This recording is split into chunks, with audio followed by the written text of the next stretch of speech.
L'Afrique n'a pas besoin qu'on l'asphyxie par la dette injuste et odieuse.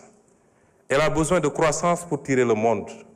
Parce que le seul îlot de croissance dans ce monde-là, c'est l'Afrique. Amul fenen, c'est l'Afrique où tout est à construire. Est-ce que ça se fera sans les Africains, comme ça a toujours été le cas, depuis la traite négrière, la colonisation, la néocolonisation? C'est à nous, Africains, de répondre. Il faut aujourd'hui qu'on sache que l'Afrique n'a pas besoin de ça, de cette dette odieuse. J'ai eu à recevoir à Addis Abeba l'éminent économiste américain, le professeur Jeffrey Sachs. En l'écoutant, je me suis entendu parler, je me suis entendu écrire. Telle était forte notre convergence de vues.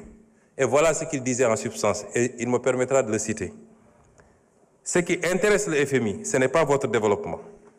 Ce qui intéresse le FMI, c'est que vous restiez pauvres et sages. Le Sénégal et l'Afrique en général n'ont pas besoin d'annulation de la dette. Ils n'ont pas besoin de restructuration. Ils ont besoin de marge de manœuvre.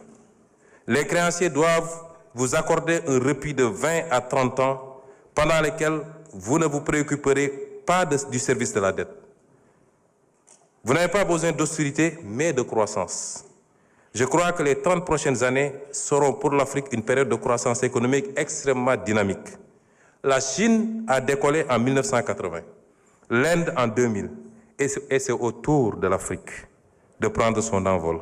Il vous faut viser une croissance annuelle endogène d'au moins 10%, avec un effort particulier dans les domaines de l'infrastructure et de l'éducation. Un groupe de leaders africains partageant la même volonté politique peuvent lancer le mouvement vers la croissance, et les autres suivront. Vous ne pouvez pas attendre que 55 pays soient alignés pour enclencher le processus. Et je suis parfaitement d'accord avec lui.